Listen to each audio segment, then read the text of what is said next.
எல்லோருக்கும் வணக்கம். எத்தனையோ பேர் இன்னைக்கு தவம் கிடந்திருப்பாங்க. அட நிஃப்டி ஒரு 200 பாயிண்ட் ஏறாதா, நிஃப்டி ஒரு 200 பாயிண்ட் கீழே விழுகாதா அப்படின்னு. ஏன்னா இன்னைக்கு நிஃப்டியினுடைய வீக்லி எக்ஸ்பைரி. அவ்வளவு பெரிய தகவலையும் தாண்டி இன்னைக்கு மிக முக்கியமான தகவலாக இந்த டாடா மோட்டர் கிட்டத்தட்ட 6% க்ளோசிங்கில் கும்பாயி முடிஞ்சிருக்கான்.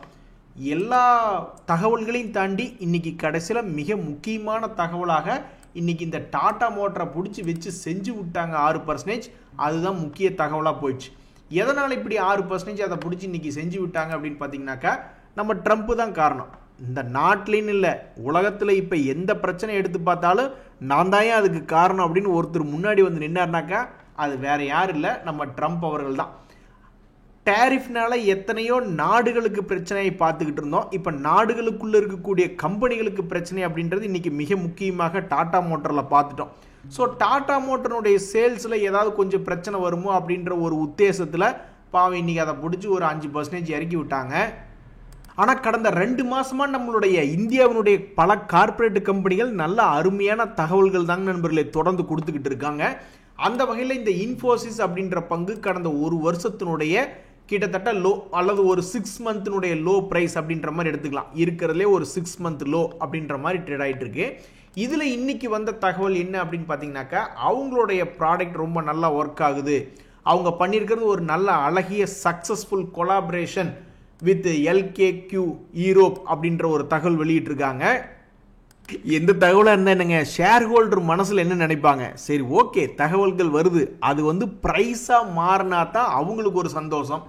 அந்த வகையில் இந்த இன்ஃபோசிஸ் அப்படின்ற பங்கு இன்றைய தேதியில் பார்க்கும் பொழுது ₹5 மட்டுமே ஏறி உள்ளது. நண்பர்களே, ஏற்கனவே நம்ம எல்லாருமே தயாராக இருப்போம். Q4 ரிசல்ட் வரும்பொழுது 20%லிருந்து 30% அசால்ட்டாக ரிசல்ட் வர ஒரு 4 நாளுக்கு முன்னாடி இருந்து அடுத்த 4 நாளுக்குள்ள, ஏன்னா அவனுடைய வேகம் அவ்வளவுதான் இருக்கும். ஒருத்தர் கல்லை தூக்கி வீசி எறிகிறாருன்னா அது குறிப்பிட்ட தூரம் தானே, அவருடைய வேகம் இருக்கிற வரைக்கும் தானே போக முடியும். அது மாதிரி Q4 ரிசல்ட்னால 20-30% மேலேயோ கீழேயோ ஏதாவது ஒரு சைடு போவான் அப்படின்ற மாதிரி எல்லாரும் ஆவலோட பார்த்துக்கிட்டு இருக்காங்க அவங்களுடைய போர்ட்ஃபோலியோவை. இந்த சமயத்தில் இது எல்லாத்துக்கும் கூடுதலாக இன்னொரு மிகப்பெரிய ஒரு பிரம்மாஸ்திரம் அப்படின்றது RBIனுடைய கையில் வந்திருக்கு. இப்போ கவர்மெண்ட் முடிஞ்சுது. கவர்மெண்ட்டினுடைய பட்ஜெட் செஷன் பார்த்தீங்கன்னாக்கா அவங்களுடைய அறிவிப்புகளினுடைய எஃபெக்ட் எல்லாமே முடிஞ்சிருச்சு. இனி ஒரு வருஷம் ஆகும் கவர்மெண்ட்டினுடைய முக்கிய அறிவிப்புகள் வரக்கு. ஸோ இப்போ யார்கிட்ட பிரம்மாஸ்திரம் இருக்குன்னா நம்மளுடைய ரிசர்வ் பேங்க் ஆஃப் இந்தியா கிட்ட தான் இருக்கு. அதில் ஒரு மிக முக்கிய தகவலாக நம்மளுடைய RBI பேங்க்ஸில் மீட் பண்ணுறாங்க, லிக்விடிட்டி ஃப்ரேம் ஒர்க் பற்றி டிஸ்கஸ் பண்ணுறதுக்கு அப்படின்ற மாதிரி ஒரு தகவல் வருது. இனிமேல் பேங்கிங்னுடைய துறைகளில் இந்த Q4 ரிசல்ட் பிளஸ் பேங்குகள் சேர்ந்து ஏதாவது ஒன்று மார்க்கெட்டை பெருசாக பண்ணி விட்டு, எப்படி இப்போ சமீபத்தில் 2000 பாயிண்ட் 15 நாளில் ஏறி வந்தானோ அது மாதிரி ஒரு 3000 பாயிண்ட் ஏப்ரல் மாதத்துக்குள்ள ஒரு 30 நாளுக்குள்ள ஏதாவது ஒரு மாற்றம் கொண்டு வந்துட்டா கோடி கும்பிடுறா சாமின்னு கும்பிடுறதுக்கு இங்கே நிறைய பேருக்கு வந்திருக்காங்க. இங்கே பாருங்கடி வேடிக்கை அப்படின்று தொடர்ந்து வீட்டை மக்கள் தங்கத்தை வாங்கி கூச்சி வச்சுக்கிட்டு கணவன்கள் ஸ்டாக் மார்க்கெட்டில் யாரெல்லாம் இருக்காங்களோ அவங்கள பார்த்து சிரிச்சுக்கிட்டு இருக்கிற மாதிரி தொடர்ந்து இந்த கோல்டு மேல் நோக்கியே இருக்குது. கடந்த ஒரு மாதத்தினுடைய லோ பக்கத்திலேயே தான் ட்ரேட் ஆகி கொண்டிருக்கிறது. இந்த சமயத்தில் நண்பர்களே, சமீபத்தில் ஐடி இண்டெக்ஸும் சரி ஃபார்மா இண்டெக்ஸும் சரி ட்ரம்ப் அவர்கள் வந்ததுக்கப்புறம் அந்த அமெரிக்காவை தூக்கி நிறுத்திடுவார். ஸோ ஃபார்மா ஐடி ரெண்டுமே தூக்கி நிறுத்தப்படும் நிறைய பேர் கனவு கோட்டை கட்டிக்கிட்டு இருந்தாங்க. ஆனால் ட்ரம்ப் அவர்கள் வந்ததுக்கு அப்புறம் தான் என்னாச்சு, மிகப்பெரிய அளவில் இந்த 2 ஃபார்மாவும் சரி ஐடியும் சரி கீழே விழுந்தது. அதில் ஃபார்மா கொஞ்சோண்டு மேல் நோக்கி ஏறி வந்துட்டா, ஐடி இன்னும் மேல் நோக்கி ஏறி வரல. இங்கே பார்த்தீங்களா, TCS போன்ற முன்னணி கம்பெனிகள்லாம் இன்னும் 6 மந்த் லோவில் தான் இருக்குது. எத்தனையோ பேர் 6 மந்த் ஹைக்கு வந்துட்டான். ஆனால் இந்த ஐடிக்கு வந்த சோதனையை பார்த்தீங்களா, அவனுங்கெல்லாம் 6 மந்த் லோவில் கீழே கிடக்கிறானு. அதே மாதிரி தான் இந்த இன்ஃபோசிஸ் போன்ற பங்குகளுமே முன்னணி கம்பெனிகள் 6 மந்த் லோவில் தான் படுத்து கிடக்கிறானுங்க. இந்த சமயத்தில் இந்த ஐடி இண்டெக்ஸ்கள்லாம் மிக முக்கியமாக இந்த பர்சிஸ்டன்ட் அப்படின்ற கம்பெனி பெரிதாக கீழே விழாமல் தொடர்ந்து அப்படியே ஸ்ட்ராங்காக நின்றுக்கிட்டு இருக்கான். அந்த வகையில் இன்னைக்கு மார்க்கெட்டில் ஒரு 2.5% ஏறியது பர்சிஸ்டன்ட் என்பதாக உள்ளது. மேலும் ஐடி இண்டெக்ஸுகளும் சரி ஐடி ஷேர்ஸுகளும் சரி எப்படா மேல் நோக்கி வரும்னு பாவம் ஐடி சம்பந்தப்பட்ட ஷேர் ஹோல்டர்ஸ் எல்லாம் பார்த்துக்கிட்டு இருக்காங்க. நீங்கள் என்னதான் அண்ணாந்து மேலே பார்த்துக்கிட்டு இருந்தாலும் ட்ரம்ப் அப்படின்றவர் ஏதாவது ஒரு உபயோகமான ஒரு கருத்து சொன்னால் தான் கொஞ்சம் சந்தோஷம் என்பது வரும். அப்படி இல்லைன்னா Q4 அப்படின்ற ரிசல்ட்லையாவது இவங்க ஏதாவது பெருசாக சாதிக்கணும். ஸோ அந்த மாதிரி இவங்க எல்லாருமே சாதிக்கணும், இவங்களுக்கு ஏதாவது நல்லது நடக்கணும் அப்படின்னு தான் இந்த ஐடி துறை பங்குகள் வச்சிருக்கக்கூடிய எல்லாருமே வேண்டிக்கிட்டு இருக்காங்க.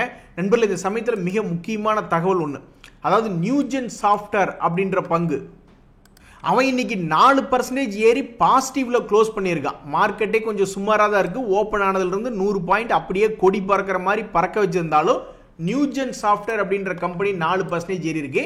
இந்த கம்பெனி தற்போது 6 மந்த் லோ பக்கத்தில் தான் ட்ரேட் ஆகி கொண்டிருக்கான். எப்படி இவன் மேல் நோக்கி ஏறினா, இவனுக்கு ஒரு பாசிட்டிவ் தகவல் வந்தது.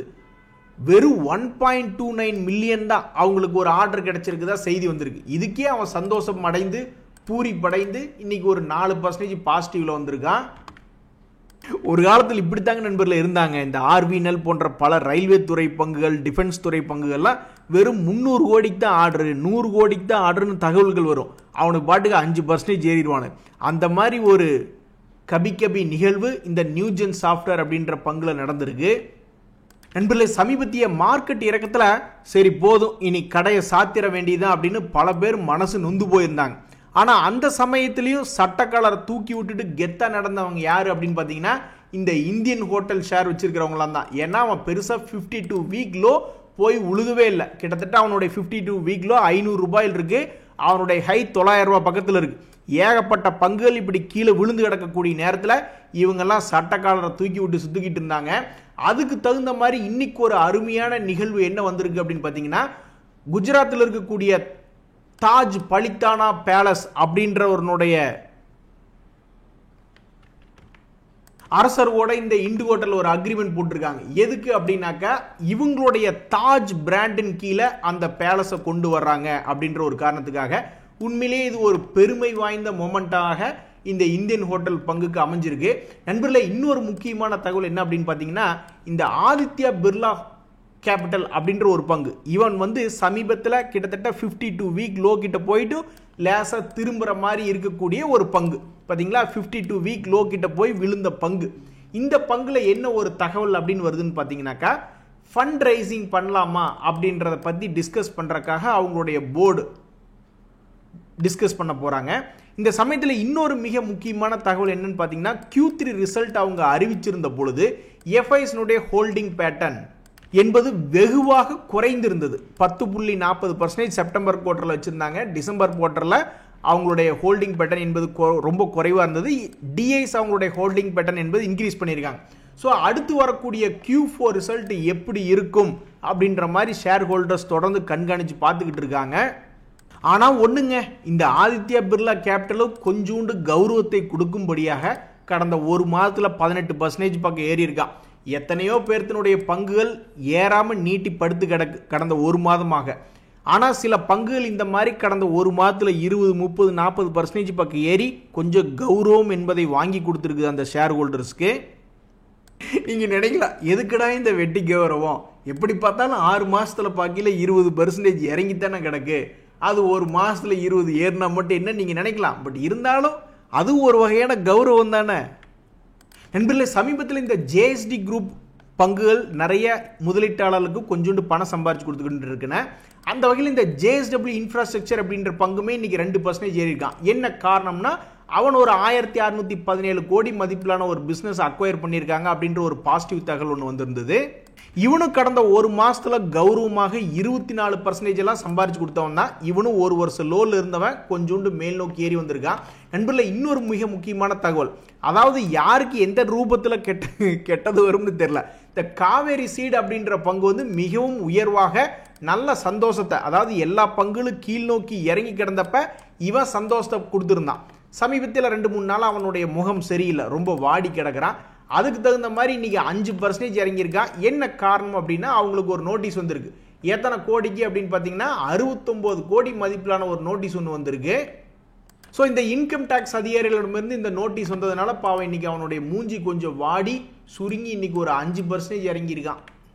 நண்பர்களே, இன்னொரு 2 முக்கியமான தகவல். இந்த பாரத் ஃபோர்ஜ் அப்படின்ற பங்கு ஒரு வருஷத்தினுடைய லோல் இருக்கக்கூடிய பங்கு தான். அவனுக்கு பாருங்க இன்னைக்கு ஒரு நல்ல செய்தி என்ன வந்ததுன்னா, 6900 கோடி மதிப்பிலான ஒரு கான்ட்ராக்ட் ஒன்று டிஃபென்ஸ் மினிஸ்ட்ரியிலிருந்து கிடைச்சிருக்கு அப்படின்ற ஒரு தகவல். ஜூப்ளியன் ஃபுட் ஒர்க்ஸ்லையுமே என்ன ஒரு நல்ல தகவல்னா, அவங்களுடைய எலைட் அப்படின்ற ஒரு Android based POS and order taking சிஸ்டத்தை லான்ச் பண்ணியிருக்காங்க. எது எப்படியோ நல்ல செய்தி கொடுத்தா மட்டும் பத்தாது, அது ஏதாவது அதை உள் வாங்கிக்கிட்டு மார்க்கெட் உள் வாங்கிக்கிட்டு ஏதாவது ஹெல்ப் பண்ணுச்சுன்னா தானே இவ்வளோ பெரிய ஆர்டர் வர்றதுக்கு ஒரு நல்ல ஒரு பாசிட்டிவ் எனர்ஜி அப்படின்ற மாதிரி தான் ஷேர் ஹோல்டர்ஸ் நினைப்பாங்க. நண்பர்களே, ரொம்ப நாளாக இந்த தாமஸ் குக் அப்படின்ற பங்குலேருந்து எந்த விதமான தகவலும் வராமல் இருந்தது. இப்போ நம்ம சமீபத்தில் என்ன ஒரு தகவல் பார்க்குறோன்னு வச்சிங்களேன், இந்த பங்குமே ஒரு வருஷத்தினுடைய லோவில் இருக்கக்கூடிய பங்கு தான். இந்த பங்கில் வந்து பெரிய அளவிலான வால்யூம், அதாவது ரொம்ப வேல்யூ அதிகமான தகவல் இல்லை அப்படின்னாலும் இவங்க கிட்ட இருந்து என்ன ஒரு தகவல் வருது அப்படின்னு பார்த்தீங்கன்னாக்கா, இந்த நியூசிலாந்தில் வின்டர் டூரிசம் பூஸ்ட் பண்ணுறபடியாக ஒரு ஜாயிண்ட் வெஞ்சர் போட்டிருக்காங்க அப்படின்ற மாதிரி ஒரு தகவல் ஒன்று வருது. நண்பர்களுக்கு பார்த்தீங்களா, நிறைய பேர் வந்து ட்ரேடிங் என்பது வேறு, இன்வெஸ்ட்மெண்ட் என்பது வேறு. ஆனால் அந்த ரெண்டையும் ஒன்றா பார்த்து குழம்பிக்கிறாங்க. யாராவது போய் ஆப்ஷன் ட்ரேடிங் பண்ணிவிட்டு நான் அதில் இன்வெஸ்ட்மெண்ட் பண்ணேன்னு சொன்னால் எப்படி இருக்கும்? ஒரு நண்பர் என்ன பண்ணியிருக்காப்புல, நேத்தே வந்து 70,000 குவான்டிட்டிக்கு, அதாவது 70,000 வேல்யூ வர்ற மாதிரி ஒரு பொசிஷன் எடுத்து வச்சிருக்காரு. அது நேத்தே கிட்டத்தட்ட கும்பாயி 68,000 ரூபா காற்றுல கரைஞ்சிருச்சு. ஆப்ஷன் ட்ரேடிங்கை பொறுத்த வரைக்கும் உங்களுடைய ப்ரீமியம் கொடுத்து வாங்குவீங்க. அந்த ப்ரீமியத்துக்கு தகுந்த மாதிரி அந்த ஆப்ஷன் ஸ்ட்ரைக் ப்ரைஸை தாண்டல அப்படின்னாக்கா அந்த ப்ரீமியம் கரைஞ்சிக்கிட்டே இருக்கும். அந்த வகையில் 70,000 அப்படின்றது 68,000 மாறி நிற்கிது. இன்னைக்கு அது மீதி இருக்கிற 2,000 ரூபாயும் கும்பாவா இல்லை என்ன ஆச்சு அப்படின்றது தெரில. ஆனால் இவர் என்ன ஒரு கருத்து போட்டிருக்காருன்னு பார்த்தீங்கன்னா, 70,000 இன்வெஸ்ட் பண்ண அப்படின்றாரு. அது எப்படி நீங்கள் ஆப்ஷன் ட்ரேடிங்கில் பண்ணுறது இன்வெஸ்ட்மெண்ட்டுன்னு ஆகும்?